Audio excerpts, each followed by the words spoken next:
Welcome to the Unraveling the Scriptures channel. Considered the greatest river of antiquity, the Euphrates holds historical events and secrets that go beyond human understanding. However, something terrible is happening to this river, as each year it becomes increasingly dry. Many peoples of Western Asia are already suffering from the water scarcity of this once great and imposing river. The worst part is that the countries bordering the Euphrates do not seem to be very concerned about its situation and, in some cases, even act against the river's recovery. But what if I told you that the drying up of the Euphrates River is not just a severe environmental crisis? It is also part of the fulfillment of some of the prophecies about the end times. In this video, I will show that the book of Revelation reveals impressive aspects about the future of the Euphrates River, which are directly linked to Armageddon, the final battle between Jesus Christ and Satan. Is the drying up of this river a sign that we are approaching the end times according to the narratives of the Scriptures? What will happen to humanity if the Euphrates River ceases to exist? These and other answers will be explored from now on. Throughout history, numerous communities have flourished, expanded, and declined on the banks of the Euphrates River. These settlements undoubtedly caused changes in the river's course as they exploited its resources. One of the earliest and most prosperous civilizations to emerge in this region was Babylon, which recognized the potential of the watercourse and skillfully utilized it, demonstrating an incredible ability to control and harness it. The reduction in the flow of the Euphrates is already causing damage to essential activities in countries like Turkey, Syria, Iraq, and Saudi Arabia, including agriculture, livestock, and domestic consumption, among other needs. News from around the world has highlighted how once fertile and habitable territories have become inhospitable and seemingly desert-like.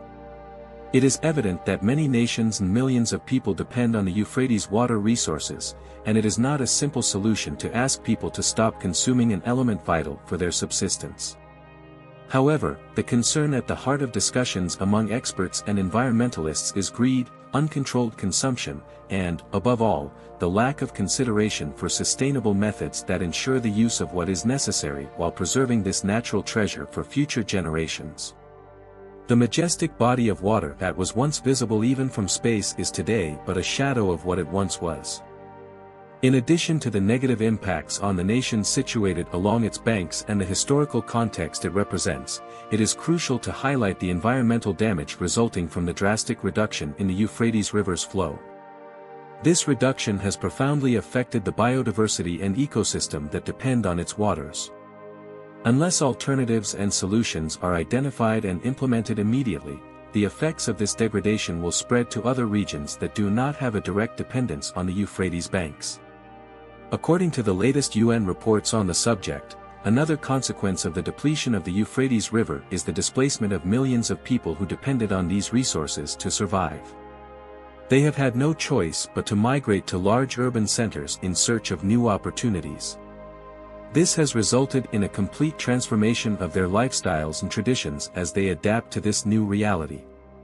This is especially evident in Iraq, in regions where the Euphrates branches out and forms areas known as marshes. These marshes are a special type of wetland, known for their unique vegetation and mineral-rich soils, which provide abundant resources for fishing and other extractive activities on which many people depended. These people, known as the Marsh Arabs, are a highly traditional group. Some researchers suggest that their origin dates back to the Sumerians, one of the earliest recorded human civilizations. This gives us an idea of how long they have inhabited the region, establishing a harmonious relationship with the environment. The predominant activities of the Marsh Arabs included buffalo breeding and the cultivation of rice, barley, and wheat. Their homes were built with reeds and erected on the islands formed in this ecosystem. For transportation, they primarily used shallow-hulled boats, perfectly adapted to navigate the marshy waters. However, in the 1990s, authorities under Saddam Hussein took measures to suppress the activities of the Marsh Arabs, who were considered rebels. They diverted the water that fed the marshes, threatening a region that had been inhabited since the dawn of civilization. Nevertheless, the marshes, which seemed lost forever, had a chance of recovery with the new administration in Iraq after the American invasion in 2003. This new government recognized the cultural, historical, and natural importance of the region and its people. Over the centuries, it is clear that the importance of the Euphrates River goes far beyond its natural aspect, sustaining and balancing various ecosystems, including for us humans. Its importance transcends the boundaries of nature and integrates deeply into our cultural heritage. This is mainly due to its reach in an area of great value, even considered sacred by various religions. Let's explore some teachings and prophecies related to the river, which highlight the deep historical knowledge of ancient civilizations about something divine, beyond our comprehension. We can find references to this in the book of Genesis. In the book of Genesis, specifically in chapter 2, the Euphrates River is described as one of the rivers flowing through the Garden of Eden. Its waters pass through the place that God designated as the dwelling of Adam and Eve, along with all the animals he created at the beginning of everything. Additionally, in chapter 15 of Genesis, God names the Euphrates River as one of the boundaries of the promised land that would be granted to Abraham's descendants. The word of the Lord establishes the covenant as follows: "On that day the Lord made a covenant with Abraham and his descendants. To your descendants, I give this land, from the Wadi of Egypt to the great river, the Euphrates." These passages highlight the importance of the Euphrates River not only in nature but also in a spiritual and cultural context, as a fundamental landmark in history and divine promises. It so happens that with the drying of the Euphrates River, the prophecy of Armageddon will be fulfilled, according to the Bible. The eastern monarchs will traverse the land once occupied by the waters of the Euphrates River to Mount Megiddo, where they will fight the final battle against Christ's army. This is clearly described in Revelation, chapter 16. The sixth angel poured out his bowl on the great river Euphrates, and its water was dried up to prepare the way for the kings from the east. From the mouth of the dragon, the beast, and the false prophet, I saw 3 unclean spirits like frogs come out. For they are spirits of demons, performing signs, who go out to the kings of the earth and of the whole world, to gather them for the battle on the great day of God Almighty. As soon as the Euphrates River is completely dried up, the trumpet will sound, and the demons that were under God's control will be released to cause the destruction of 1/3 of humanity with their army of 200 million soldiers. The Apostle John also described this event, mentioning that when the sixth angel sounded his trumpet, a voice from near the golden altar before God ordered the release of the 4 angels who were bound at the great river Euphrates. These 4 angels, who were prepared for that specific hour, day, month, and year, were released to fulfill the purpose of killing 1/3 of mankind. Currently, circumstances are converging to fulfill this promise, finally, as predicted in the book.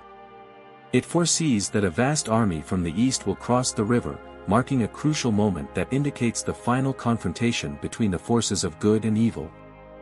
The global and divine gathering in this region, known as Armageddon, is of utmost importance.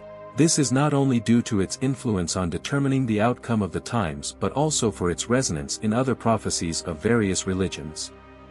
As mentioned, the Euphrates River is associated with a region with a strong Islamic presence, where it plays a significant role in their beliefs and teachings about the future. It is cited numerous times in the writings of the Quran and in the warnings and teachings of the Prophet Muhammad. Here we also find prophecies that describe grand and decisive conflicts that will mark the end of times. Islamic teachings also mention a mountain of pure gold hidden in the depths of the Euphrates River, which, according to followers of the religion, will be revealed as an indication of the approaching end times. The process of desertification of the Euphrates began 35 years ago and has been accelerating ever since. It seems evident that the spirit of the Antichrist is already at work through these leaders, causing them to hasten the complete drying up of the river. Although the Antichrist has not yet been announced, his spirit is already present in the hearts of humans, leading them to do evil and preparing everything for his arrival. It is not I who affirm this, but the Bible itself. See what the Apostle John wrote. You can recognize the Spirit of God this way: every spirit that confesses that Jesus Christ has come in the flesh is from God, but every spirit that does not confess Jesus is not from God. This is the spirit of the Antichrist, which you have heard is coming, and now is already in the world. This will happen because humanity would have succumbed to deep conflicts arising from its unchecked greed and inability to deal with them. But have you heard about the prophecies concerning the Euphrates River present in the scriptures? Leave your thoughts in the comments. May God bless you. See you soon.